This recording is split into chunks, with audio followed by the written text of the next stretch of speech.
Hello guys, welcome back to my channel. As you can see in the picture today, let's start the story of second part of a story where Issei came back and went against the Gremorys. But before we start, please consider subscribe to the channel and give this video a like.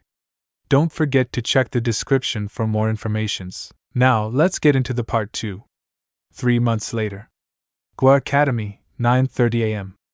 Issei and his new peerage minor Summer and Jade were already heading for their classes at Kuoh Academy. The former being the math teacher, she was able to adjust to her new job relatively well.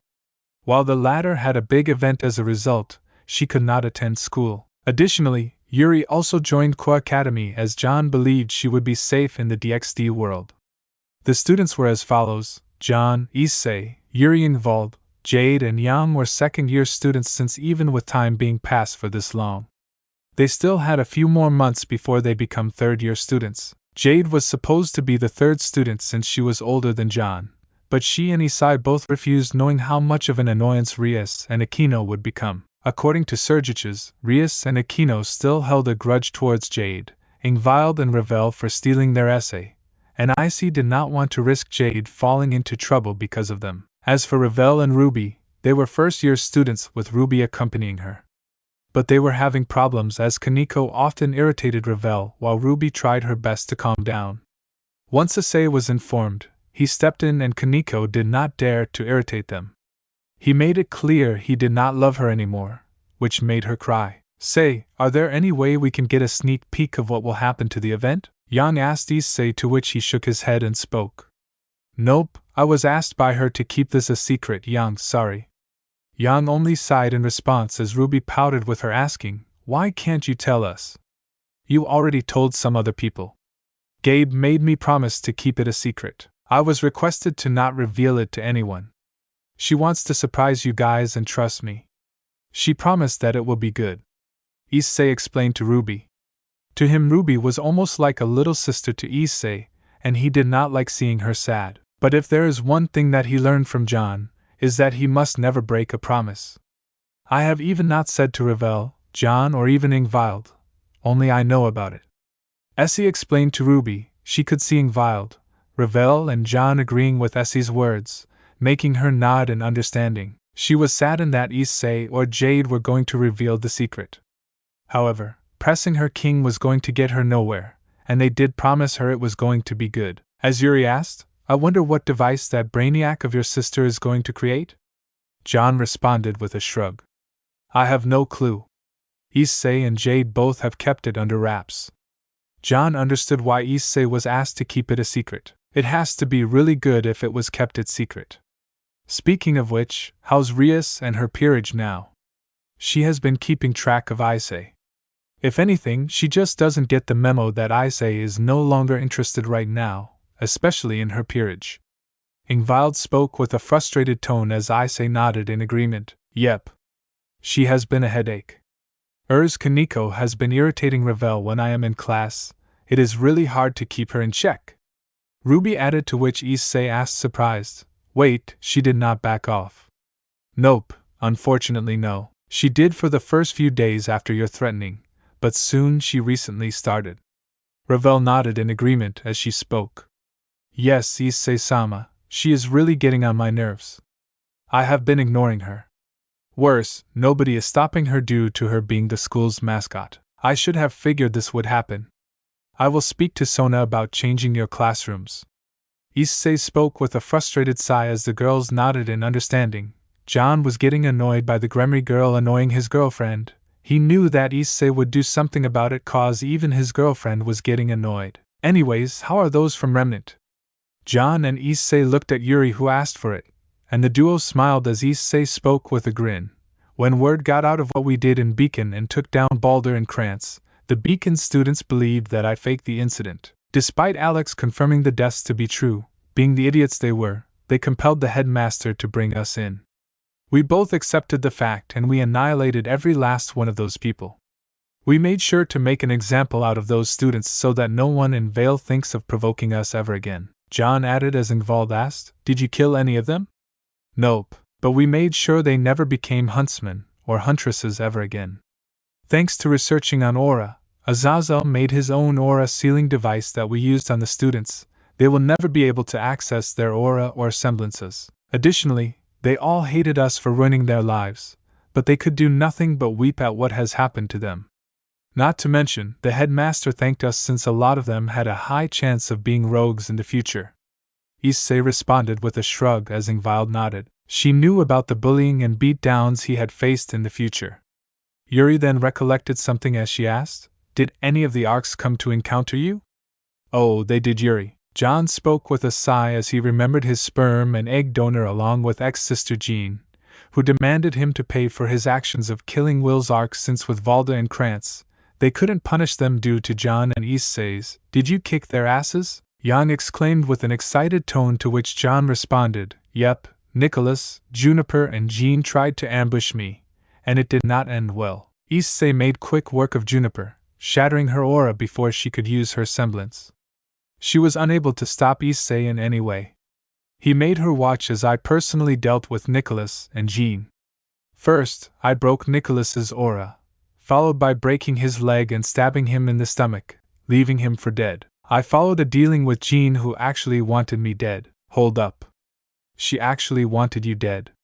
Yang clenched her fists with her getting angry at how his own sister wanted her dead, as Issei added, "Yeah, she did want him dead."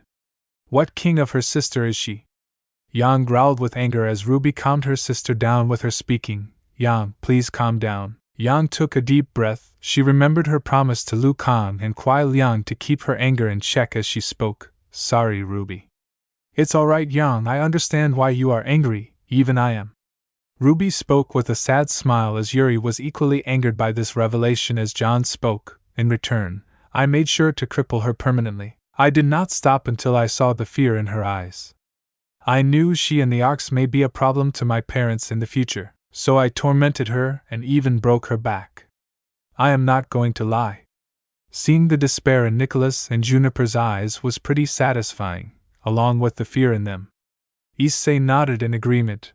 As Yuri nodded in understanding, even the others understood why John did what he had to do. John started to see Guru and Miki Heidu as his own parents, as well as Mary as his older sister. Like Saffron and Jade and like Issei, he did not tolerate anyone that threatened or was a potential threat to them, so he decided to make an example out of them. Additionally, even the hiatus saw John as one of their own.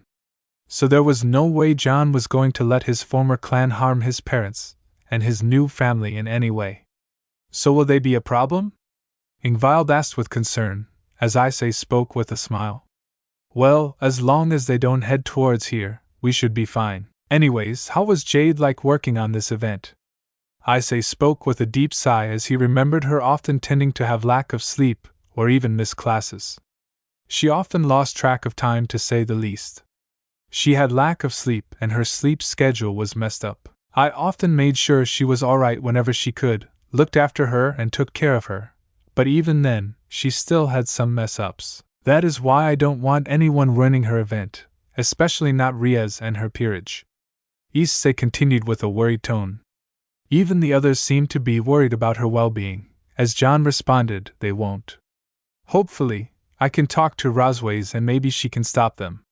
I would advise you do that. Anyway, we should probably get going to school." The others nodded as they soon reached Kuoh Academy, their new academy. Some of the members knew that this was better than Beacon, especially John.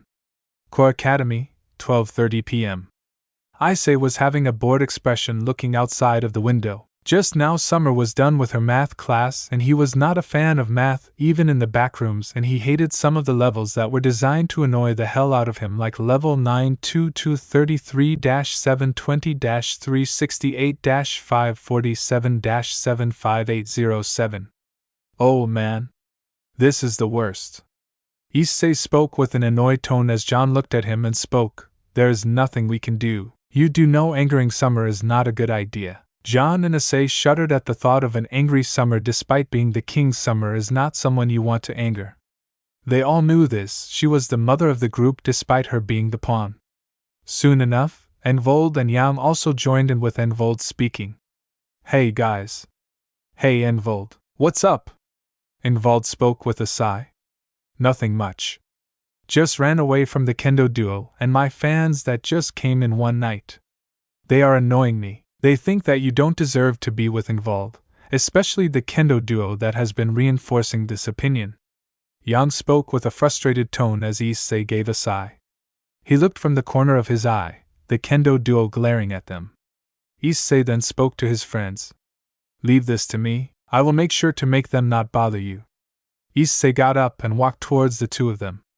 As soon as Issei reached, Khaos exclaimed with anger, What do you want, Heidu? I want you to stay away from Ingold, she does not deserve to be with a pervert. Khaos was unable to complete as cuts her off and speaks angrily. Who are you to question who I date, or who she dates? You have some nerve of interfering in my life and that of my friends. This is your only last warning if I see the two of you near them. Neither me nor my friends will show you any mercy. Is that clear? The girls started to lose their anger and became fearful as Issei spoke with a louder tone. Is that clear? The girls rapidly nodded. They heard from Rizevim how he was able to take them down. He was not the same pervert that they knew him to be. They remembered on how they tried to force him to leave the girls, only for them to be taught a lesson as he overwhelmed them in their own domain, which was kendo. However, Issei used Summer's lessons in sword fighting to beat them. He decided to give them a taste of their own medicine by beating them at their game and almost bringing them immense pain. Fortunately, Issei held back, otherwise they would have been dead. Why, yes, we won't. Murayama spoke with fear as Issei spoke with a smile. Good. Issei was about to walk back before someone else had called him. Issei, what are you doing? Issei looked at the one who called him. It was Rosways as Issei spoke with a sigh. Nothing much, just gave a stern warning to these girls, Rosways. Rosways gave a sigh of her own. She was shocked and horrified by Issei's change in personality. She heard on how her peerage minus Rosways were in a fight against Issei's current team, and how they were completely defeated by his hands. Fine. But please restrain yourself. Roswa spoke with a serious tone, making Issei nod as she continued, Can we have a conversation? I want to talk about Miss Arc. Issei nodded as he knew that Roswa was not first name basis with anyone from Issei's peerage. He also knew that Irina was still living there, like her luggage is still there. Although she often avoids due to dealing with Issa or Mary, she did not know how they would react, especially after what Riaz and her peerage minus Rosways tried to do. Meanwhile, the church trio were watching the scene with sadness as Asia spoke. Hey, has changed, hasn't he? Yeah, he had become more ruthless and trigger-happy. Zenobia added as Asia spoke, So what should we do then? Let's leave him alone, he clearly is happy with them. And why can't Rias just leave him alone? Irina spoke with a frustrated sigh as Asia added, From what I know, Rias and Aquino are still trying to get his love and attention. This is not going to end well. No. If anything, it is going to become worse. There is no telling what Issei will do to us if we provoke him again. Zenobia spoke with a shudder. Even Kiba and Gasper have been keeping their distance from Rias, not getting involved in their madness. Back outside the class, Roswas and Issei were having a conversation as Issei asked, So how's the situation going on back at that peerage? Anything but good? Roswas spoke with a deep sigh as she continued, Rias has been hounding me for how are things at your place, and what kind of relationship you have with the 4 girls, along with Lady Osaka. Wait, how did she know about Osaka? Issei asked, surprised, to which Roswa spoke earlier she had sent her familiar to spy on your house, sure you kicked her out. However, she stated that her familiar was not forbidden from entering your place. She saw her entering your place to visit you and your peerage. I should have seriously dealt with that familiar. I felt an annoying presence back when I was talking with Yusaka and Kunu. Seriously, can't she just stay out of my place? Issei spoke with an annoyed tone as Rosways added with a sigh, She is a headache, Issei. And considering your change, she does not dare to confront you head-on. I figured. Rosways looked at Issei and wanted to ask, Speaking of the event with Miss Arc, you don't mind if I come? I wouldn't. But someone needs to stop Riaz and her peerage, plus Irina. I don't want them to ruin the event Jade had worked so hard to prepare. Rosways understood what this meant. As she nodded, she knew Issei cared for Jade a lot, and he did not want to see her saddened. She took a deep breath and spoke. You know she has been trying to see what event the two of you are planning, but with me keeping her in check, along with Lord Lucifer, she is unable to do much. If she tries anything, I will definitely make a worse example out of her." Issei growled with anger as Roswa skulked. She was definitely concerned on how things will be playing out. She could only hope Riaz does not try anything stupid. "Truth be told, I was never against you coming, plus many from Grigori will also be coming along with my peerage and my family. So it is going to be something big. But someone needs to keep tabs on Riaz and her peerage plus Irina." Issei spoke with a deep thought, as Rosois continued, "Maybe we can amplify the security and make sure to prevent teleportation circles to the events. That is actually not a bad idea. I will tell Sergich's Naya about this. From what I can say, all the faction leaders will be coming for this function, so with them around, I think the chances of Riaz and Co coming are slim, but nevertheless present." Issei spoke his thoughts as Roswas added, "But don't forget about the Khaos Brigade, Issei. Ever since you defeated the Redacted Watcher, they have been silent. It's been 10 months since the attack on Kyoto, and with you defeating the Watcher, I doubt they'd be silent for much longer, Issei." Issei widened his eyes.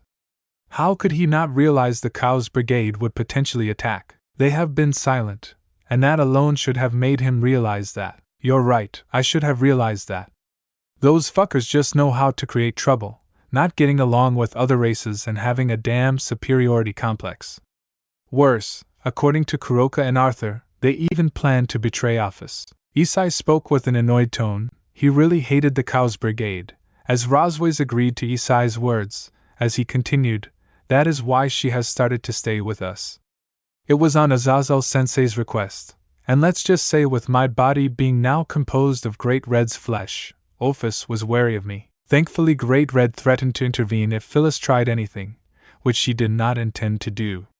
"That is correct. Well, you should talk to Lord Lucifer about this. Cao and the hero faction defeated all of us 10 months ago, and did you not unlock your old armor illegal move Trina, we would have been killed. Not even that was enough for you to take him down, and you, along with first-generation Sun Wukong, had to intervene, and you could only permanently hurt him by that shot you aimed at his eye." Ross was added, to which Issei could only clench his fists in anger. He remembered on how Cao ragdolled him. He was unable to do anything against him. "I understand, and I will work on it. I doubt Cao will be able to take on Naya-san, and even I have become stronger since our last encounter. Regardless, Cao was not even at his full power, and I doubt he even tried to fight against me in our last encounter. That is not even mentioning Leonardo and George, both possessing Longinus tier sacred gears. I know, but you have Mary, your older sister, who herself possesses 2 Longinus sacred gears herself, that being Telos Karma and Innovate Clear. We have Ingvald, who possesses Neri Kiri, a newly found high-tier Longinus, Valerie with the Divine Dividing, and from what our match against Seorg, even he has Regalizanemia. Hopefully, that would be enough." Rose was added her own points, to which Issei stated, "And 2 from Azazel's/Dog team that also have long Enos." Added as Rose was nodded in agreement. They could only hope that it would be enough. "I think we should probably head inside for our next class." Roswa spoke as she saw the time at the clock, signaling that their break time is over. Scene change. Time skip brought to you by Rick. Issei visiting this universe and messing with it. Event Hall, Lilith, Underworld, 10 p.m. Issei and his friends and family minus Jade all managed to reach the venue on time. They all had worn formal wear or party clothing for the event. The men wore formal clothing with proper shoes, and the women wore sleeveless party wear or neck dress that were designed for a good occasion. "So I hope you guys are ready for the big event?" Issei asked with happiness, to which Yang responded, "Hell yeah, I am excited." "We all are, Yang, but I would say to keep yourself under check?" Summer added, to which Yang nodded in understanding, as Valerie asked, "So this device that Jake created, what is going to be like?" "That will be revealed soon enough." Valerie pouted in response as Issei asked, "Speaking of which, where they are? Are you talking about Team/Dog? Valerie asked, to which he responded, "They have already told me that they have reached, they should be around here somewhere." Valerie looked around to locate where they are as they could see a familiar young man with short black hair and pale gray eyes. He seemed to be looking for someone amongst the audience as Valerie called out while waving, "Tobio, over here." Tobio turned around to see his Valerie and recognizing her. He smiled in response and walked towards him and spoke, "Hey guys. You are finally here." Tobio looked at Mickey, Goru and Mary and greeted them respectfully. "And good evening, Mr. Hidu, Mrs. Hidu. It is an honor to meet you, the infamous Hamari, Miss Hidu." The three mentions smiled in response as Goru spoke. "No need to be formal with us, Tobio-san. We are friends here." "Agreed, and a friend of my little brother is a friend of mine," Mary responded with a smile as Tobio nodded. Issei then asked, "Say, where are the others?" "They have already taken their seats. We have been waiting for you." Tobio responded with a smile of his own as he spoke. "Now that only leaves Seirge and his family, Yasaka and Kunu, and finally Riser and his family. Yep, it's been a while since I have met them. I wonder what they are doing." Ravel added her own words. They were also invited to this function. As Tobio added, "Yasaka and Kunu are already inside. They are talking with the leaders that have also arrived. Let's head there." "Alright, and I do want to talk to Sirtsik's Nai about some important stuff." Issei spoke as the others understood what was happening. He knew that he had to make sure the event is all in top form as he needed to protect the guests, especially his parents. "Let's head inside. I am excited to see what Jade has planned for us." Ruby exclaimed with happiness as they all headed inside with Ingvild speaking. "I wonder where those girls are. From what Issei told me, Sergiches and have already managed to stop them from even coming here, although he did not tell me what they did." John spoke with a shrug as they all headed towards the inner halls of the ceremony. Scene change. Inside the event halls, 10:20 p.m. Issei was talking to Sergiches.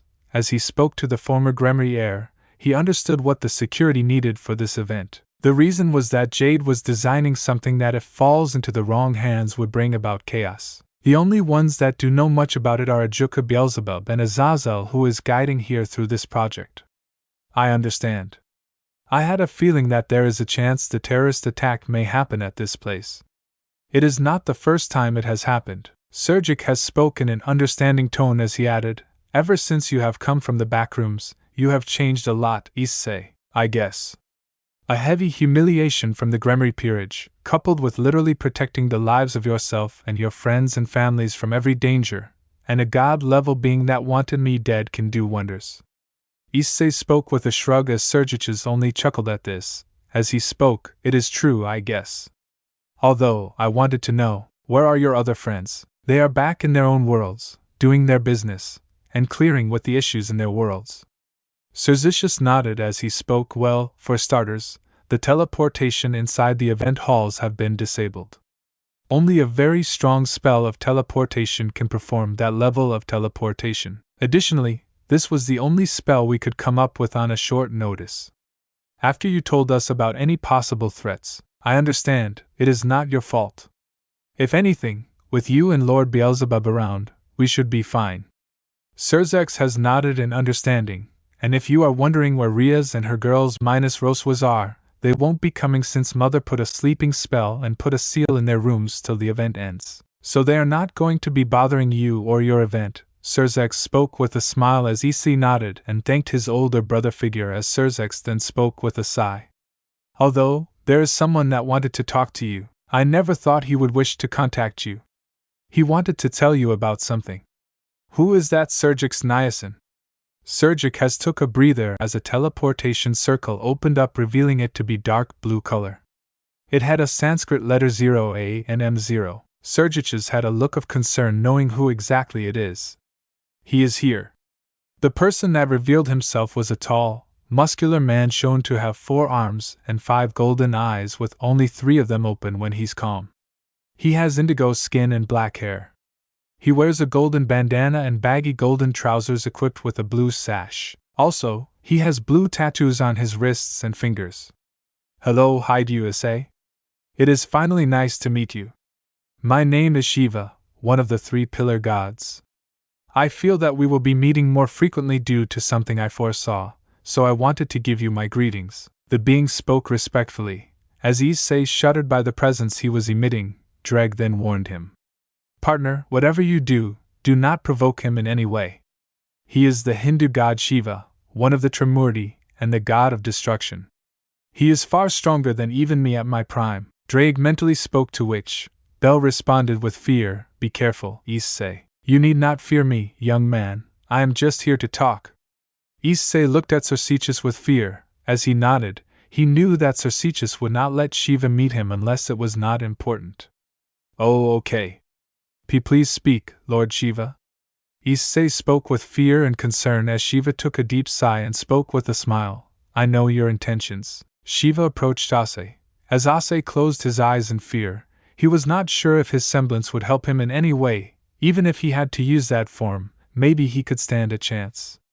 Relax, young man, you have nothing to fear me. If anything, I respect you for stopping that madman Ezreal. To defy and stop a god to protect your friends and loved ones, you are a noble and kind man that would do anything for his family.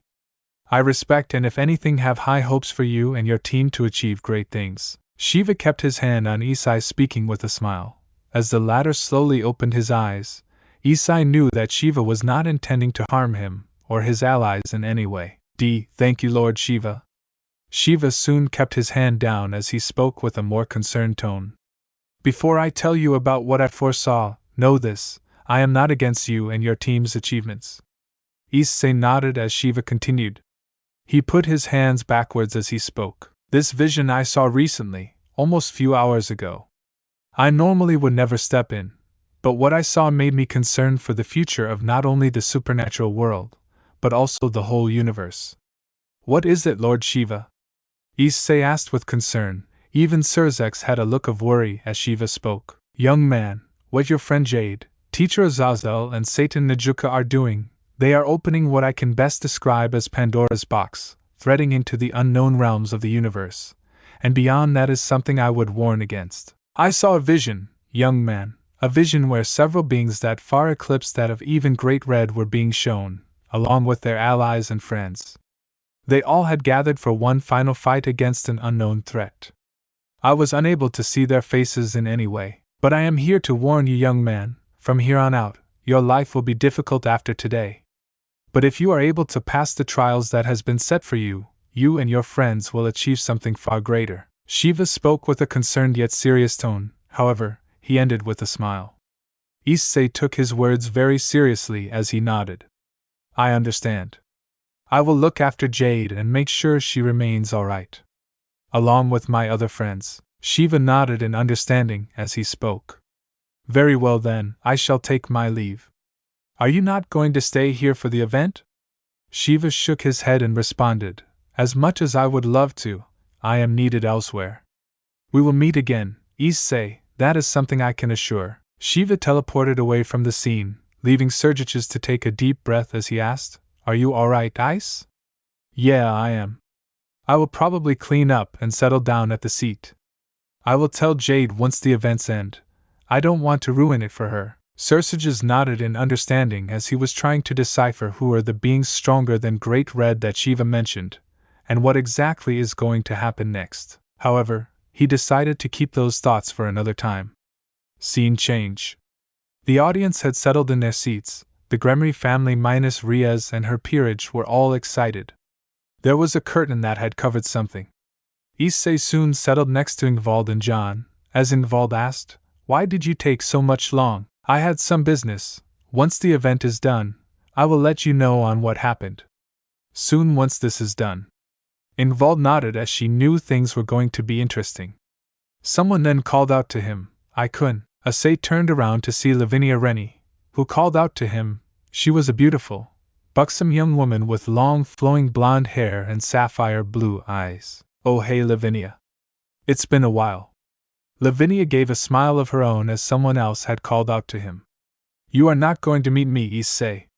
The person that had called him was Cookie Samajima, who was a handsome man with the appearance of a delinquent, and with a white cat sitting atop his shoulder. Oh, Cookie, how are you doing? Cookie responded with a cheeky grin of his own. I am fine. Hey are you excited for your bishop's achievements? I couldn't be any more proud of her, Cookie. Cookie gave a smile in response. The two often talked about their stuff in the teams. So are you not going to greet Suzaku and Issei? Issei looked at the two. Suzaku Himejima looked similar to Aikino, a beautiful young buxom woman who has long flowing black hair. However, she had red eyes like her and Shuri Himejima. Issei was described to be a young girl that had brown hair and green eyes. Issei greeted them as well along with Natsum, who was a beautiful young woman with light brown hair that is normally tied up. She has a slim and voluptuous figure.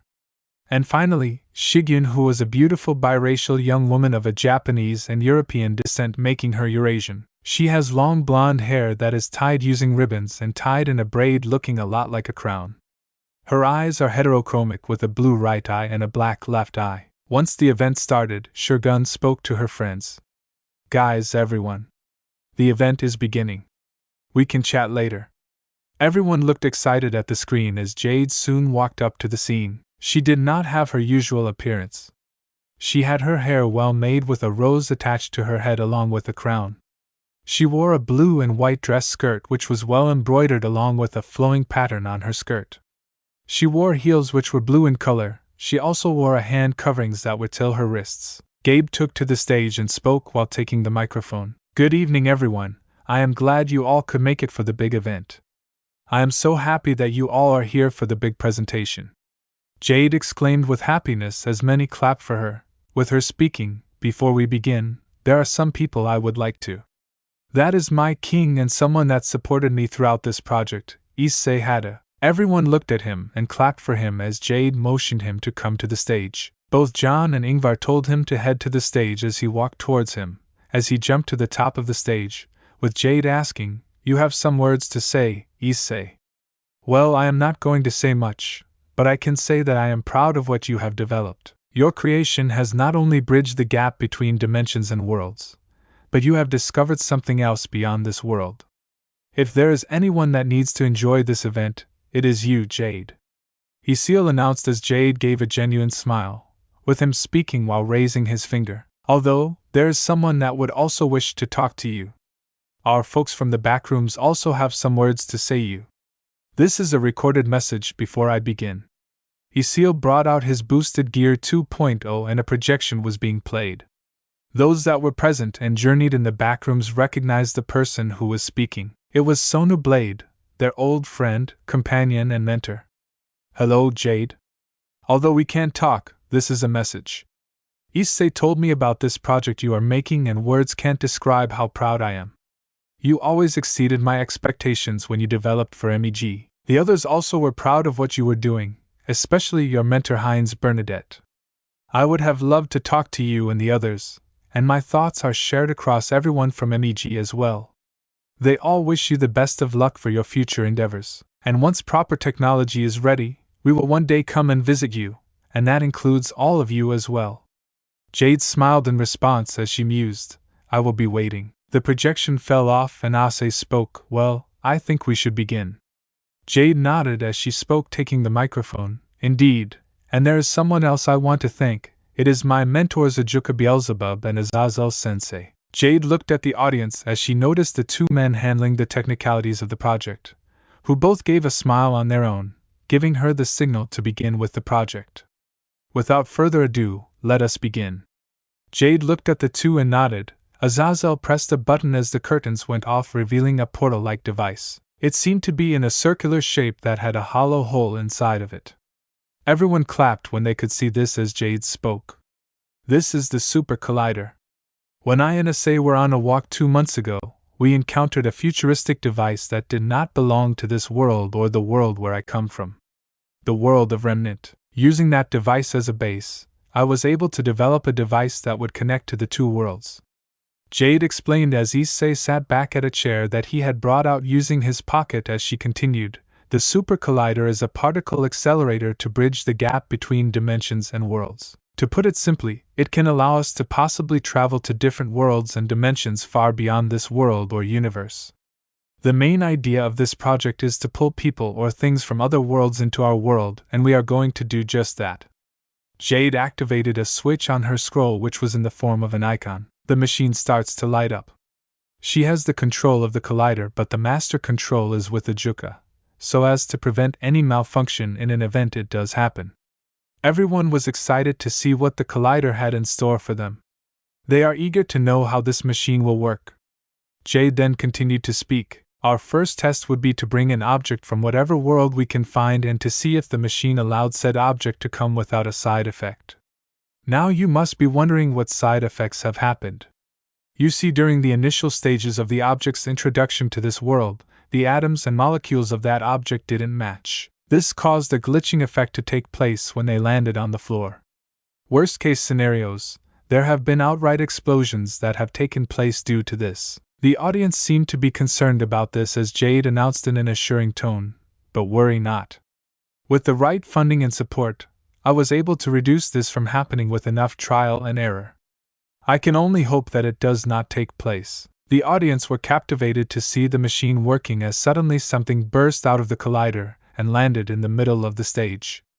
Jade went up to it and began scanning the object of interest to see if the side effects will take effect, and to her surprise it did not. Issei went towards it and noticed that it felt different, like it was something that did not belong to this world. It seemed to be sort of a device that it looked similar to the hilt of a sword.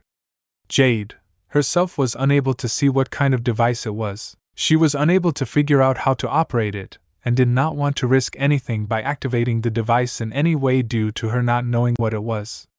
She gave the device to Issei and announced while once again adjusting the ear microphone. So as you can see, the collider was able to bring an object that did not exist in our world.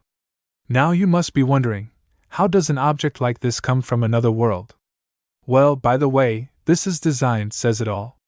There is no such device I have seen in my life before. The audience clapped and cheered for this as Issei kept the device on a table with Jade soon speaking. Alright, it's time for another run. Jade once again taps the icon as suddenly a pair of futuristic metal wings come out from the screen. The leaders and other beings could sense the power coming from it. Before Jade could touch them, Azazel asked, Jade, can you please let us examine them? Jade nodded. As Azazel headed up to the stage and tried to examine them, he noticed that this is a sacred gear, which he has never seen before. Miss Jade, this thing is an unknown sacred gear that does not exist in my research. Jade looked surprised by this. As she touched the device, she could feel the power coming from her. Thankfully, it is safe. Azazel gave the sacred gear to Jade. As she kept it below, she could sense the power coming from it. He gave a look towards the 4 great seraphs who understood what it is. This was something that they had to identify. Regardless, Jade, I have to say, I am impressed and amazed by the machine you developed or primarily developed properly. To be able to send people and objects to our world, or even travel to said world, this is really amazing. Sergius spoke with a cheerful tone as Odin added, I never would have known other worlds existed if it was not for this device. Truly incredible. Jade gave a genuine smile as she spoke. Thank you, Lord Sergius and Lord Odin. Maybe with this, we can finally interact and talk with other worlds and find a way to deal with the Khaos Brigade. Gabriel added her own words, however. Just as she mentioned the Khaos Brigade, the whole auditorium was taken into a different dimension. Many of the audience were caught off guard. However, they knew which sacred gear is responsible for this. This is Dimension Lost. Azazel spoke as Issei immediately knew who is responsible for this as the mist appeared and revealed 2 people that Issei and those from the Kyoto trip recognized. They were the hero faction. The first was described to be a handsome young man with short black hair and blue eyes. He wears a combination of a Japanese school uniform and ancient Chinese Hanfu attire. He also lost his right eye while escaping from the Kyoto incident, but later gained one of Medusa's eyes, restoring his sight. The second was described to be a young man with black hair and spectacles. Like Chow Chow, he wears a combination of a Japanese school uniform and wears a mage-style robe over his uniform with a feathered cape. Kao. Gorg. Issei spoke with a surprised tone, recognizing the 2 from Kyoto. He could see Yasaka holding her daughter and glaring at the 2. All the leaders were on guard as well. While Lawton was dealing with the barrier so that he could destroy the dimension created by George, along with Graphia who was trying to figure out any breaches. Issei's team was also ready for combat along with the other guests. Summer and Ruby stayed by Mickey and Gora's side to protect them. Alka, the same person you had fought in Kyoto? Issei nodded. Alkaw had a condescending smirk as he spoke with a grin. It's been a while, Securyut. And it seems like you have found new guests. Why are you here, Cao? Azazel spoke angrily as Cao only chuckled and responded, We were here for office initially so that we could take away her power. But we have decided on performing something else. We will be taking the Collider with us as well, the power to enter different worlds. That is something the Khaos Brigade would love to experiment on, the power that will make humanity more powerful than ever.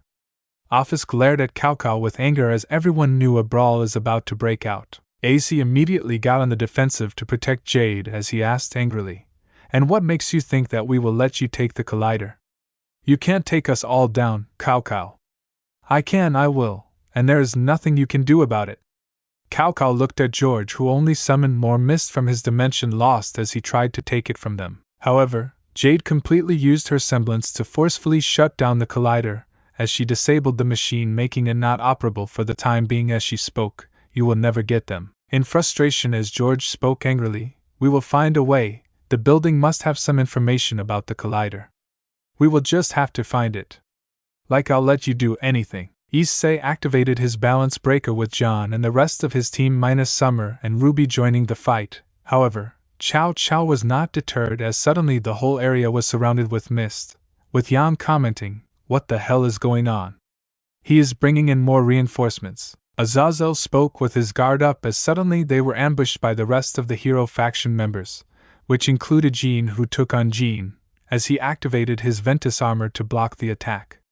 Yan was forced to take on Hercules, and finally several people of the hero faction were fighting against Ingvild and Revel. There were also several Grim Reapers that had ambushed this place, making the leaders realize that Hades is also involved with this. Azazel and Sursages gritted their teeth in anger as another being showed up. It was described to be a large, ominous creature with bizarre features, such as the upper body of a fallen angel, albeit with fangs in his mouth, and the lower body of an Asian dragon. He was crucified on a large cross with nails driven into various parts of his body, arms, tail, wings, etc., as well as several other restraints that had ancient letters written on them. His eyes were also covered with a blindfold that had tears of blood dripping from underneath it. The angels were pale seeing this. This included the fallen angels as well, as they recognized the being to be Samuel. Issei and Valir felt a great repulse and restlessness to get out of the locations. Their instincts were telling them to flee. What the fuck is that being? Issei spoke while sensing many emotions from that being, such as pain, jealousy, suffering, and resentment from Samuel. Partner, you need to get out of here as soon as possible. If that being's blood gets in your system, you will die a horrible death. Drake warned Issei, knowing full well on what Samuel is capable of, as Albion added, You too, Valerie, and how in the hell did they get Samuel? You can thank Hades-sama for lending us to him. With him, we can fight against 2 of the Longinus users. Kuoh spoke with a cackle as the ones that cared for Issei and Valerie were fearful of what is going to happen. That skeleton bastard. Azazel growled as Sursages decided to join the fight. There was no way he was going to let a device so powerful get in the hands of the Khaos Brigade, and he could care less about the politics at this point. But before going he spoke. Odin don't know. Try to get the civilians out of here. Odin nodded in understanding as he commanded Summer and Ruby, protect Mr. and Mrs. Hyde from the Grim Reapers. Hades has a lot to explain too. Leave it to us, Lord Lucifer. Summer spoke with an assuring tone as teams/dogs, Sayerg, Riser and their peerages all got ready to fight. This included even the other supernatural beings that were fighting against the Grim Reaper army. Meanwhile, John was holding off against Jean, as the woman was surprisingly good at dueling, while Yan was forced to deal with Heracles, who was able to hold his own against Yan while their fight was going on. Cao decided to activate his balance breaker while commanding. Balance breaker. Polar Night Longinus Chakravartin. Several orbs started to form around Cao as they all looked the same. Well, he commanded George, go and find the data that belongs to the Collider. I will handle the office part. Bjorg nodded as he rushed out of the battlefield with Jade speaking. We need to stop him from getting the Collider blueprints. Some of the information is present in the building itself. If the Khaos Brigade gets it, then. Understood. Leave that to me. Issei entered into his balance breaker as Cao Cao tried to intervene, exclaiming, "I won't let you." Cao Cao used one of his orbs to fire energy blast at Issei, which was blocked by Surgiches as he spoke. "Go, Issei. I will handle things here." Cao Cao gritted his teeth in anger, as in his last-ditch effort, he tried to use his Medusa's Eye to immobilize Issei, only for Surgiches to fire bullets of power of destruction to make him lose his concentration. Issei took this opportunity to stop George as he rushed out with Cao Cao, gritting his teeth in fury. "Your fight is with me, Cao Cao." Cao Cao was even more livid. He had no choice but to use that if he had to even damage the monster known as Sursage's Lucifer, who turned to Issei's peerage and spoke with a smirk, "You guys don't mind me leading you?" "Of course not." John spoke as he pushed Jean off with a kick as the other peerage members nodded in agreement with Surgix speaking with a grin. "Then let's stop them." Scene change. Issei was dashing towards the upper levels of the auditorium as he saw George trying his best to counter Ijuka as Issei spoke. "Lord Beelzebub." "Issei." "The others." Issei looked at him and spoke. "They are dealing with Cao Cao. Surgiches is personally dealing with the situation up there." Bjorg gritted his teeth in anger. He knew the chances of him facing off against Issei and Ijuka, both at the same time, will be disastrous as George generated several magic circles.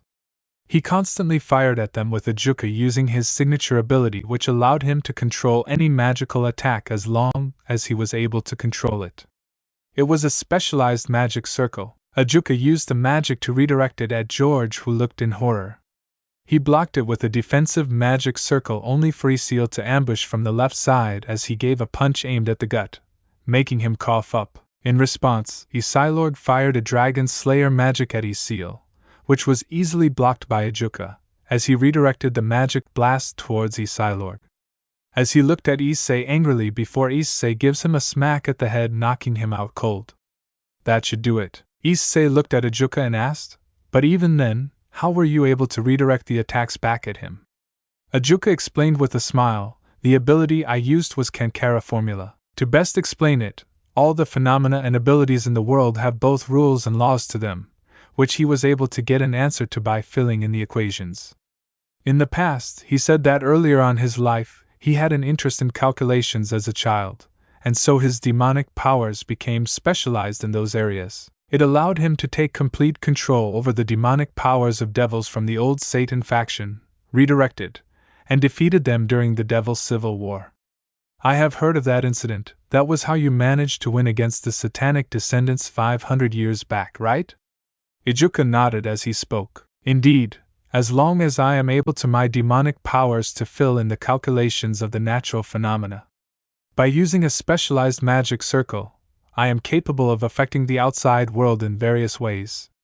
As long as I am able to understand the magic, I can use calculations to control the magic and redirect it back at my enemies. I have been researching magic spells of other races and trying to find loopholes where I can apply my equations and formulas." "I see," Issei spoke in understanding as Ijuka spoke.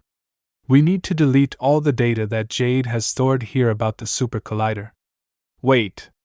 But this is something Jade worked so hard for. We aren't going to delete it or anything." Issei spoke with an annoyed tone as Jade contacted Issei as he picked it up. As he spoke, "Yes. Did you get to the Collider data?" Issei responded with a serious tone, "Yes. Both me and Satan Beelzebub are present." "Issei, listen, delete that data. We don't want the Khaos Brigade or anyone getting access to the Collider in any way. Only you and I have access to delete function of the internal data I have stored, and I want you to destroy any access they can possibly have." Ijuka looked at Issei with a told you so look as he asked, "Are you sure you worked so hard for it?" "I don't to ruin anything you worked so hard." "Oh, Issei, did you really think I would not have precautions prepared? You should have faith in me. The backup data is safe in a location only I know of, so you needn't worry." Issei looked at her and spoke, "Very well, I shall do that." Issei took one final look at George, who was passed out. He sighed in relief as it was a good thing that only Jade knew about the place. Issei cuts off the scroll connection saying, "Let's head inside." Ijuka nodded as the two entered into the console that was connected to it. Ijuka navigated through the console heading towards the Collider data. It took him a few minutes to do so. He then clicked on delete data as a pop-up of "Are you sure?" "Shut up," as Ijuka tapped on the yes section. The password showed up as Ijuka spoke. "I would have already deleted the data if it was not for the password section, and I was about to hack when he showed up. I will type the password and delete the data." Issei was the only Jade trusted the most with the project, and he followed up by typing the password redrag0n0804. Issei followed up with the enter button as the data started to get deleted. "I never thought the password would be this easy." Ijuka mused, to which Issei responded, "Yeah, it was something she could remember with. Anyways, the others are still fighting, we should probably get going." Issei looked at George, but he was gone. He looked in surprise as he exclaimed, "How did he?" "Now is not the time, we need to head there fast." Ijuka spoke seriously as Issei nodded. They both rushed outside to stop George at all costs. Scene change. 15 minutes earlier, George managed to reach Khao's side, who was struggling against the combined forces of Sergix and Issei's peerage, Ingvild, who had already defeated her 3 opponents as Khaos spoke. "Did you get the data?" "No." Ijuka and Issei deleted the data. "We can't gain access to the data as of now." Khaos gritted his teeth in anger. Once again, he has failed to gain his objectives. He could neither get access to Office due to Team/Dog and the Ceres preventing him, nor he could gain any information on the Super Collider. "Everyone, we have to retreat. This mission has failed." Cao Cao called out to his teammates, who all rushed to Cao Cao's side as Georgie was using the mist to get everyone out of there. Sergix tried to intervene, but Cao Cao used one of his orbs to fire at the collider, causing it to malfunction, which caused a distraction. Using it, he already escaped. Ahmed Sergich gritted his teeth in anger. He was unable to capture Cao. He already had his hands full protecting Issei's team from Sammo, while dealing with the Grim Reapers and Cao at the same time. Additionally, he had no intention of killing him. He wanted to bring him in for questioning, as well as he was being a Longinus wielder. He wanted to know who is the one behind the attacks, since he was aware of Office being with Issei and company. Odin and Griffia managed to get most of the information on Dimension Lost, so the next time they attack, they will be ready to counter them. The collider was on the starting to become even more unstable, and the dimension returned to normal. Issei and Ijuka managed to come with Sergich speaking, "What is going on?" Jade and Ijuka took one look at the Super Collider, and became pale as Jade exclaimed, "We need to get out of here."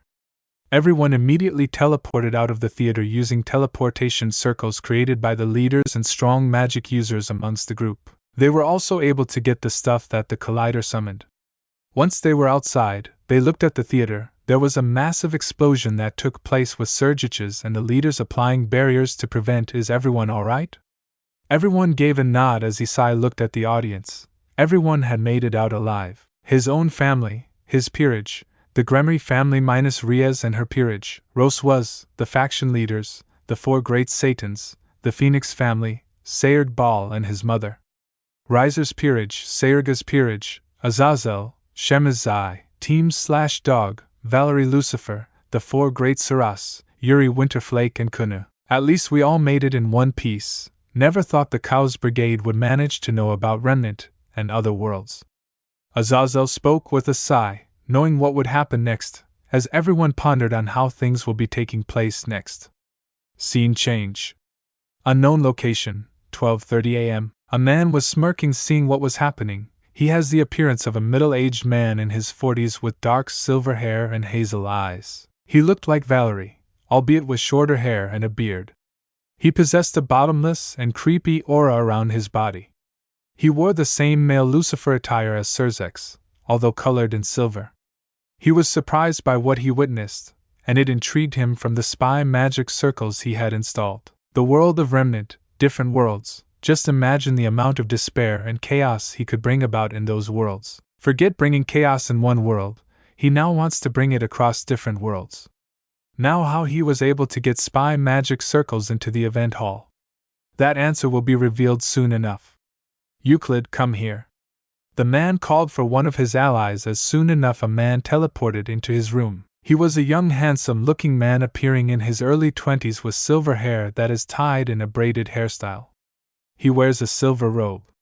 It was the reason on how he was able to infiltrate the event and apply spy circles so that he could hear and come to know everything. Is something the matter, Lord Rizevim? Rizevim spoke with a gleeful smile. Take Shalba with you and capture that boy Leonardo. Make sure to bring an army with you. Capture this Jade Arc and bring her to me. Her plans of the Collider and her intelligence will be valuable to us. As you wish, Lord Rizevim. Rizevim then nods as he continued, and if her king gets in the way, then you know what you need to do, right? Euclid nodded as he soon teleported out of there, with Rizevim gleefully smiling, as he knew that if he captures Jade, then he will succeed in his plans. He may even be able to release Strahexa quicker than before. Unbeknownst to either of them, several beings have got up from their very painful fall or crash. They all looked around as they realized they are not where they supposed to be. As they all said one thing, where am I?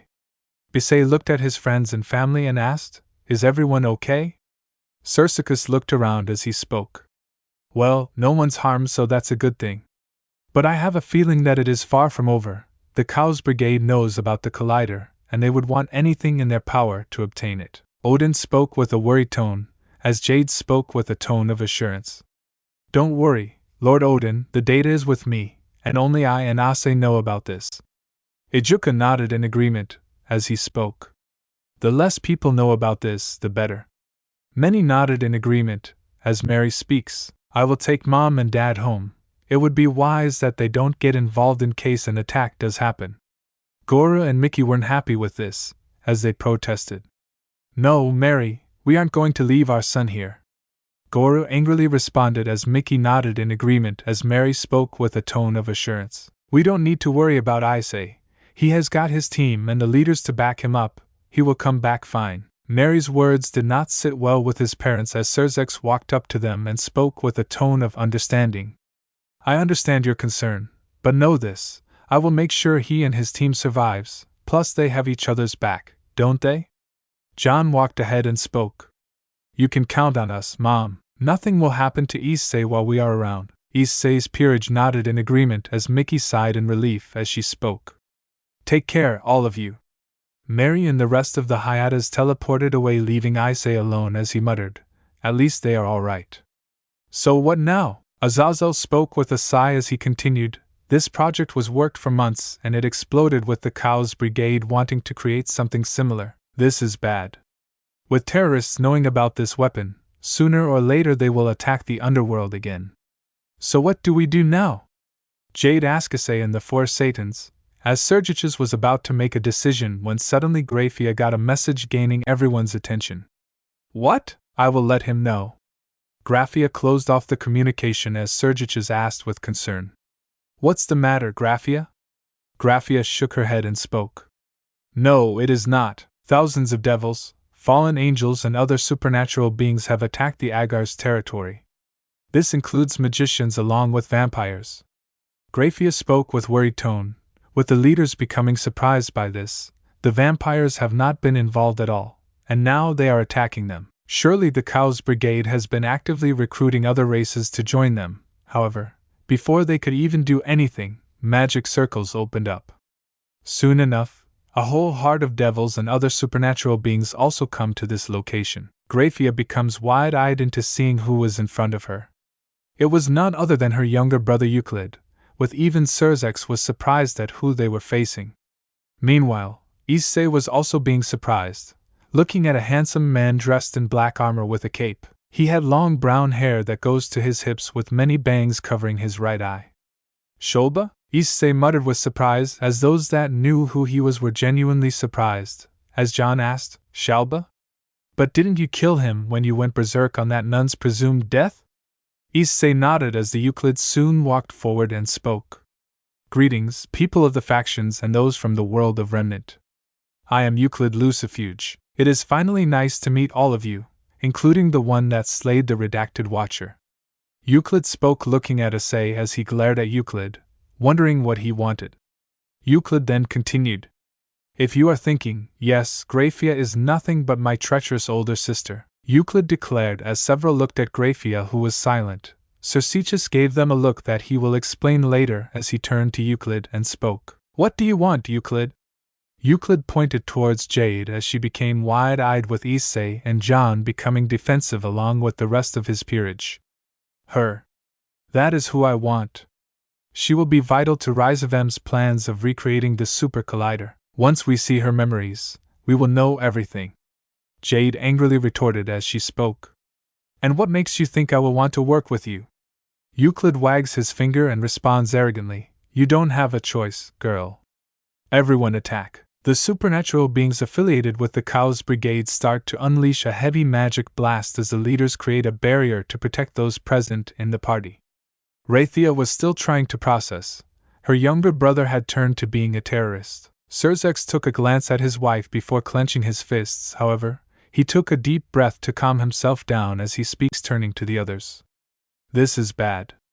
We will need to split up our forces. Who can volunteer to head to the Agar's territory? Seraphal, Falbium, Auden, the Ball Peerage, Valerie, Gabriel and Metatron, and the Phoenix Peerage, all agreed to head there as they immediately teleported to that location. Now, the rest of us, we fight against Euclid and his forces. Sergiches looked at Grafia, who nodded in understanding. They cannot let Jade fall into the Khaos Brigade's hands since she is the weakest link to the Super Collider. Opening start. The boosted gear 2.0 is shown. It was glowing. With the wielder pulling it back, revealing it to be Issei. Issei's team is standing beside him as they smile at the screen. Rex, Yang, Ruby, Jade, Ingvild, Issei, John, Ravel, Summer, and Music Man. The scene shifts to the Khaos Brigade armies with a dark silver-haired man laughing at the situation before he looks surprised at an explosion that takes place. Issei and Valerie were the ones attacking the army in their balance breaker armors, as the other girls tried to clash for his affection. John and several members watch in amusement. The scene changes to several Red Dragon Emperors, fighting against even more armies of the Khaos Brigade with Issei's current team. They fight against a silver-haired man and purple-haired girl. The scene changes to Jade showing the project to many of the guests involved. She has a smile on her face. Everyone sees her with a happy face, excited for the project. The scene changes to his looks at a spear-wielding man, who has a cocky grin. He grits his teeth at what he has done as several of his allies surround him. Issei's own team is ready to fight him along with his friends from Grigori, is fighting against the spearman as he pushes him back. He enters into his semblance while the spearman activates his balance breaker. The spearman is joined by a silver-haired man, however, Issei is joined by Sergiches who double-team against them. Issei is seen dashing with others along with his friends as they face off against the Khaos Brigade armies. They slaughter everyone that tries to harm them and their loved ones. Issei fights off against some of his old foes, as an Issei enters into his new armor, more powerful than before. He faces off against a faction of humans who want to eliminate him. Issei is seen able to gracefully fend off against his attackers with ease, while the brown-haired man watches with a smile. Issei is looking down on some of his foes, as several of similar-looking people smile at him with happiness, as they all watch him defeat his foes, watching him grow and develop. Opening end. Euclid kept unleashing his assault. Capturing Jade will be much harder, however, he knew what he had to do. He looked at Shalba and gave a nod. He had to inflict a fatal blow to the pillar of the factions. When the assault stopped, Sergiches spoke seriously and coldly. Surrender, Euclid, Shalba, there is no way you can win against all of us. Euclid shook his head and spoke. I know, false Lucifer. I know. And nice of you to turn against your grandfather, Valerie. Valerie glared at him and spoke to him angrily. There is no way I will join any of you ever again. I know. Commence attack again. Euclid commanded as he attacked those that were in the factions. The soldiers were beginning to attack again, as Issei spoke. We have no choice. We need to take him and Shalba down along with the rest of the Khaos Brigade. Issei spoke, to which Sergic's response. Yes, and Jade, stick close to me and Grafia, alright. Jade nodded in understanding. As she stayed closer, the others were ready to fight against the Khaos Brigade. Even Yuri and those from Remnant decided to join the fight. Yang and Ruby were eliminating any of the Khaos Brigade beings they encountered. Several beings aimed their magic at them, however, they were dodging around using their wings. They were trained by Issei to do so, and on how to fly. Summer joined in taking down the higher class beings while exclaiming, "Promotion!" Queen Summer looked at her king and her student as Issei nodded, giving the permission to promote as her abilities increased, allowing her to move faster, have more durability, and even allowing her to use her magic even better. Her maiden powers were enhanced due to the promotion as well. John and Vold, Ravel, and the others excluding Circetus and Graphia joined in as they all decided to fight against the enemies of the Khaos Brigade. Euclid decided to stand back, observing what Issei is capable of, as he was overconfident in dealing with Issei and capturing Jade. Speaking of Issei, he was facing off against Shalba at a short distance from the others, as he used magic circles towards Issei, who responded by using his semblance, as Issei asked, "Even now you think that you will win against the Satans, haven't you done enough damage already?" Issei asked angrily, to which Shalba cackled madly and responded, "Oh no.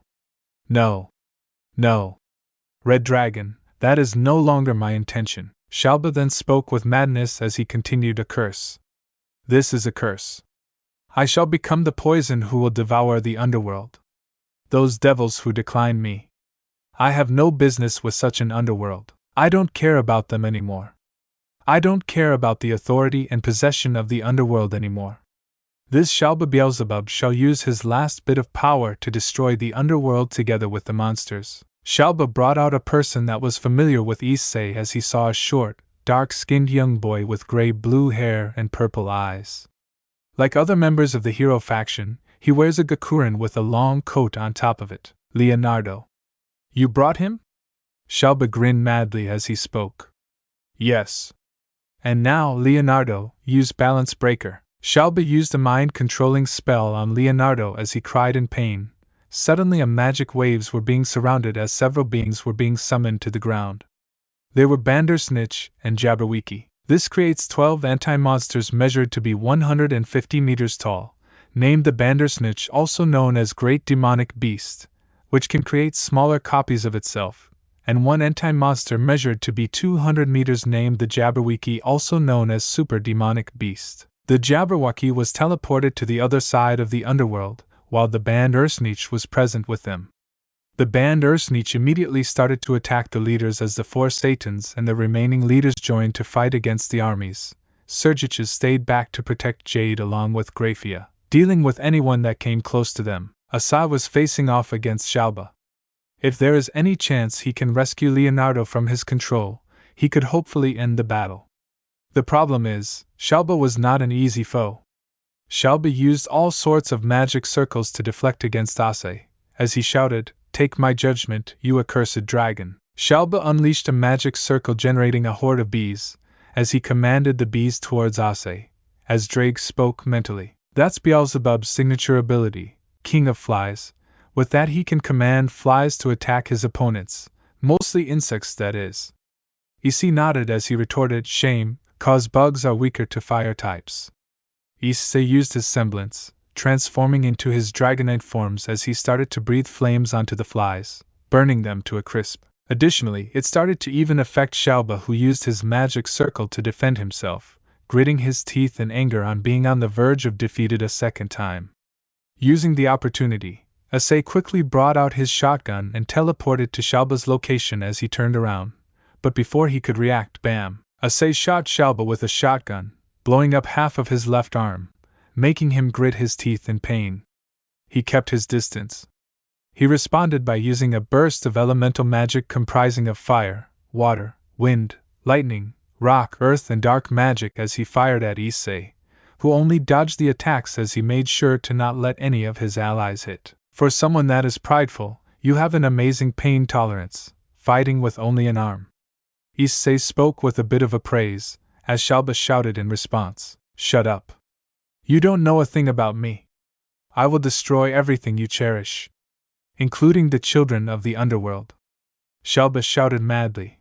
His pride of losing against Issei was being shown, making the latter even more desperate. Issei and many others were furious at this declaration. He wanted to take him down at all costs since he was going to even harm his lived ones.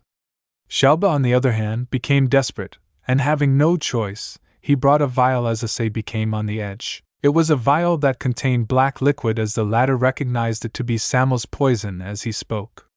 So you do recognize the thing that will kill you?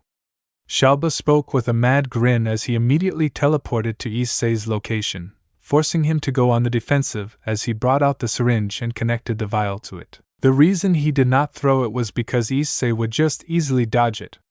Some quickly ended their fights and tried to assist Issei, but he was too far away from them. Euclid made sure to prevent anyone from interrupting by blocking his peerage and others with a very strong barrier. Shalba had an insane grin on his face. He was ready to kill him, but when he was too close, a reddish-black blur sent the mad devil flying. He was hurled flying towards a distance as the figure spoke. Why don't you two pick on someone your own size? The entity had black outer armor with red glowing eyes and red gems. The wings were red closed pistol-like sealed wings and had additionally black lines connecting his back. The entity turned towards Shalba as he unleashed 2 cannons from his back. He crushed the vial, making Shalba and Euclid horrified. A second Red Dragon Emperor was not something they expected. However, Euclid noticed something off about this version of Red Dragon Emperor. Dreg and Bell themselves were surprised as they noted that his signature belonged to the Red Dragon Emperor. They wondered on exactly who this person was. Even the factions were surprised by this, along with Issei's peerage and others that were fighting against Khaos Brigade. Michael and Raphael noted that this one looked familiar. Azazel looked at him and noted that the entity's armor looked like Issei's scale mail, but different, but way different. Soon enough, the barrier dropped as Euclid decided to escape. The second Red Dragon Emperor has thrown a wrench in his plans.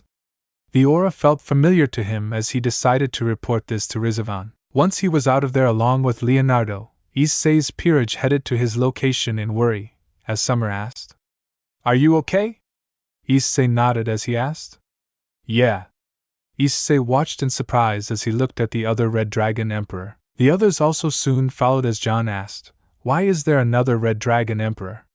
Issei shook his head as he spoke. I have no clue. Not to mention, he sounds just like me. Ruby and the others were surprised as Yang spoke. You gotta be kidding me, he could be a clone, like Faker was. The mere mention of his name got the others nervous as Issei shook his head and spoke. No, if he was, that clone of mine made by the sorcerers would have joined the Khaos Brigade instead of saving me from Shalba. I just hope he is on our side. Ingvald saw as that entity started to generate a reddish-black beams from his cannons. As Shalba watched in fear, he tried to escape, but he spoke. Oh no, you don't. A magic circle showing the number 666 shows up as the leaders had a feeling who this person was, with Sergiches asking with worry. Don't tell me that's Trahexa. Azazel shook his head and spoke. Not exactly. Not only does it look like Issei's scale mail, but it has something else merged with it. So whoever this person is, not only has the power of the Red Dragon Emperor, but also it has Trahexa's power. Jaden used an agreement. I agree, it does like a variation of Issei's balance breaker, but who exactly is underneath the armor? Graphia then muttered. Let's hope he is friendly. The other entity had trapped Shalba in a tentacle courtesy of its ability, which belonged to the beast of Apocalypse, Trahexa. It started to siphon Shalba's magic, preventing his escape. Now begun. The entity unleashed an energy beam that completely engulfed Shalba, as he screamed with anger. Curse you, Heidu! Curse you all! Shalba was completely disintegrated, leaving no trace of him left as the entity retracted his cannons as he walked towards Issei and his peerage and spoke. Are you alright, kid? Issei nodded, albeit he seemed a bit concerned on who this person was as he looked at the others, and was surprised to see some of them, as he spoke. John? What are you doing here? John was surprised as he responded with a tone full of surprise. You know me? Even the others were surprised that this person not only knew about John, but also was the Red Dragon Emperor. Just who exactly this person was, the entity nodded as he spoke. Yes, and this place, this is Underworld, but different. Am I really in the Underworld? Am I really in the Underworld? Am I really in the Underworld? Am I really in the Underworld? Am I really in the Underworld? Am I really in the Underworld? Am I really in the Underworld? Am I really in the Underworld? Am I really in the Underworld? Am I really in the underworld? Am I really in the underworld? Am I really in the underworld? Yes, but who even are you, to be exact? The entity was about to respond till the others decided to show up as Sursages asked normally. Who are you? Are you the Red Dragon Emperor? The entity nodded as he spoke. Indeed I am. The entity soon dropped his armor, revealing to be none other than an older version of Issei, which made everyone's jaw drop. Even Issei himself was completely stunned by this revelation. He wore a red t-shirt and a red jacket with 2 side pockets. He wore a black jeans and 2 black shoes. You are just like me? Issei spoke while pointing towards Issei, who responded with an understanding yet confused tone. I could say the same too. Issei pointed to Issei as everyone else was confused. How can there be 2 Isseis in the same room? Alright. What is even going on here? Am I seeing things or are there 2 Isseis here? Azazel asked, completely confused as Surtsik spoke with a frustrated tone. We all see them, even we are confused. Just exactly how did this happen? And how is there another Red Dragon Emperor Issei here? Both Issei looked even more confused as Dreg spoke from Issei's boosted gear. And this is the real Issei, along with him being the Red Dragon Emperor. Dreg spoke as Issei's boosted gear also spoke. I could say the same for you as well. Dreg also responded, as everyone was convinced this was an Issei. But who exactly was he, as Ajuka was watching the situation as he spoke? I can only come up with one explanation. Everyone turned towards Ajuka as he continued. The Issei next to his peerage is our Issei, while the other opposite to him is from a different universe. Everyone became wide-eyed at Ajuka's explanation as Jade added, I guess this is what happened when the collider exploded. So this Issei is an alternate of the Issei we know. So what now? We first see about the other situation that is happening in a different location of the underworld. Yusaku suggested as they all decided to head there as soon as possible. Even the new Issei also joined in. Scene change. Agar's territory, 20 minutes ago. The Devils, Gabriel, Metatron, Odin and the others were facing off against their enemies, with the Jabberwocky posing the biggest threat. It was rampaging across the entire area of the Agar's territory. Lord Agar's was assisting in evacuating the citizens while Sequevra along with her peerage consisting of Olivia and Bafil Furkas, as they all were fighting against the Jabberwocky, but to no avail. Its regenerative properties were being a problem. Even with assistance from Metatron, Bale Peerage and Gabriel, they were still struggling to beat the Jabberwocky, while Lauden, Valerie and Seraphal were dealing with the Grim Reapers along with the rogue supernatural beings. With Valerie handling against Pluto in her Imperial Juggernaut drive, she used Compression Divide to defeat him and take him out. However, they weren't able to help against the Jabberwocky for the time being. The Jabberwocky was being even more problematic. It suddenly released a storm of fireballs at the others as they dodged it. It soon followed it up with a ray of light towards Sigara and her peerage as Saya tried to save her but couldn't. She couldn't dodge and there was no escape. She created a magic circle to try and protect herself. However, someone sent a powerful magic blast at the Jabberwocky, distracting it for a while, as someone came in front of her. Who are you? Sigvara looked at the entity in front of her, as it had glowing orange eyes meant for a side and a covering that covered his entire face. His helmet was a mixture of brown and white, while the rest of his body was the same color, except instead of being white, it was red clothing meant for a bit of comfort. You okay, Sigvara?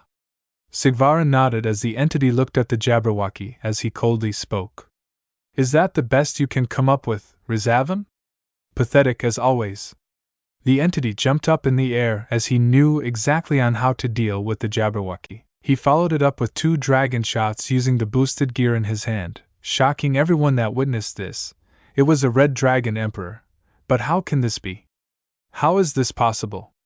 Meanwhile, the entity looked at the Bale Peerage, Agar's Peerage, Metatron and Gabriel as he spoke coldly. I won't repeat it twice. Move back unless you want to get killed.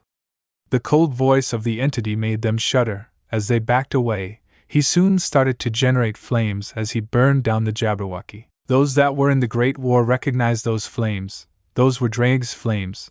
As he breathed onto the Jabberwocky, the flames were burning down the Jabberwocky, making it scream in pain. It tried to regenerate, However, Dreg's flames will keep burning until there was nothing left, not even their soul remained, it soon was destroyed into nothingness. The entity was surprised by how the underworld was, as he looked around surprised to see it intact, like nothing had ever happened to this place. I need answers, what is going on here? And this is the underworld, right? Issei walked forward and spoke. Yes, it is. Issei fixed herself and spoke with a tone of composure.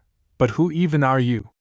Before the entity spoke, Odin and the others appeared before the entity once they were done with the supernatural beings belonging to the Khaos Brigade, as Odin asked calmly and gently, you not only have the boosted gear, but also have flames that were sealed by the biblical god. How were you able to use both of them? You're Issei, hey, do, right? The pillar of the factions. The entity became wide-eyed. How can he be the pillar of the factions, and how the hell are some of the people around are still alive? Does this mean Dai is not the pillar or was not the pillar? The entity asked with confusion as Odin responded with confusion. No, Issei is the pillar, and who even is this Dai you are talking about? Odin spoke, analyzing the person with the entity being confused. He was not expecting the perverted hypocrite to act like this. No, he is my brother. But are you sure Dai does not exist in the Haida family? Odin shook his head as he spoke. Has no brother, unless you consider John, his brother figure. The entity nodded as he asked, how can this be? The entity spoke with response, as Gabriel and Metatron analyzed him, with Gabriel trying to analyze his heart, but the entity speaks. I would advise you to not read my heart, Gabriel. The entity removed his helmet, as everyone became surprised. It was Issei that helped them, but he seemed different as he had more brown hair. But before anyone could speak, a magic circle belonging to Lucifer opened up as they all turned around to see Sergiches and his allies along with another Issei lookalike, an older version. What is going on? How are the people that are supposed to be dead alive? And how can there be two versions of myself opposite to me? And who are even these people? The Issei in the armor looked in complete confusion as his Drake spoke with a calming tone. Partner, calm down. We will get our answers soon enough. We need to play carefully since both Isseis in front of us are also Red Dragon Emperors. The armored Issei took a deep breath to calm himself down. The others walked towards the group that was dealing with the Jabberwocky. He looked at Ajuka, who spoke, looking at this Asahi as he understood that he was brought to their world by the Super Collider. From what I presume, you must be a different Asahi, right? From a different universe. The armored Asahi now understood everything. Someone managed to bring him here, from his universe to this universe. Everything now made sense to him. Serzex and several others that were dead in his universe are alive here, and his counterpart was the pillar of the universe, as the older Issei spoke, looking at the situation. I take it even you were summoned from your own universe, right? The armored Issei nodded in response as he spoke. Yep, I was brought too. Issei was surprised along with her peerage, different universes and a different reality. This was a lot for her to process. She was unable to understand what is going on, as Serzex looked at her and responded. He and many others that weren't aware of the Super Collider's existence don't know what had happened. Sikvara, we will explain everything to you, you need not worry. Sikvara and her peerage nodded in understanding as he looked at the others and spoke. Our best course of action is to head to a secure location and discuss what is next. Sikvara, you don't mind if we come to your place? Sikvara shook her head and responded. No, I don't. Sersages nodded as he suggested to head inside the Agar's mansion. Unbeknownst to them, someone aside from Rizevim was watching them. Scene change. Hades' realm, 11:30 p.m. Hades was present amongst the other gods. These were comprised of Nyx, Tartarus and Erebus, as they were all called by him.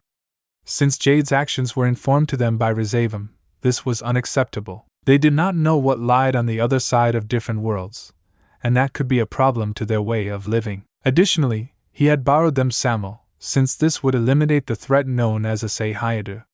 However, they had failed, but now with what they have witnessed, with two other Isseis known to be much more powerful, this would even be more problematic to them. I believe you know what you are called here for. Hades' words made Nyx nod as she spoke. After from what we saw, these alternate versions of the Red Dragon Emperor are even more problematic than the Longinus wielders. And that aura, it seems familiar, doesn't it? Nyx spoke, to which Hades responded.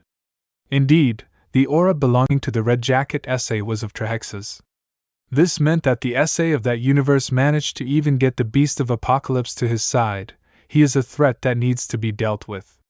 Tartarus then suggested, we can ambush them head-on or eliminate them right away. Hades shook his head and responded, no, we can't do it. Hades's words made the other gods startled as Erebus responded, why not? We are primordials, we can handle them without a problem. Hades shook his head again as he continued, no, didn't you hear what I said? They are much stronger than our power. One can use Dreg's flames, and the other has access to Trihex's power. We need to deal with them the other way. Erebus then spoke, annoyed. So what would you suggest? Hades spoke with a sigh. We lay low, with the factions having a confrontation with the Grim Reapers and Sammo. We will play it safe for now. And sooner or later, I can expect the factions to show up to my doorstep. Once that is over, we can use Sammo's blood to take the Isseis down. Erebus spoke with a smile as he responded, I don't mind this idea. Tartarus and Nyx agreed to this as Hades spoke. Well, in that case, we should adjourn the meeting. I will contact Rizevim and see what else we can do as well. The other gods nodded in understanding as they all teleported away from the location, leaving Hades alone. He knew what was coming next, and he had to be prepared. He knew Rizevim would still be in secret, releasing Trihexa or capturing Jade for his goals. He was on the list, and he wondered if Rizevim was too, since the recording showed one of the Isseis knew about Rizevim. Speaking of Rizevim. Scene change. Rizevim's base, 12 a.m. Rizevim grinned, hearing the aftermath of the event that had happened, these two Isseis, with one of them having the Beast of the Apocalypse's power for himself, and the other being able to use Dreg's flames. He knew what he had to do. Even if he failed to get access to the Collider or its information, he still managed to know what it can do, and what it is capable of. That was satisfactory enough. Even if the opportunity failed itself for the first time, he will find a way to capture these Isseis and know more about their worlds, and if that doesn't work, he will kill him. Little does he know that this will be his downfall, since the Isseis have already had a run-in with their Rizevims. That's it, guys. Thanks for listening to my video. Don't forget to like, share, subscribe and comment below your favorite part. Sayonara, see you in the next video.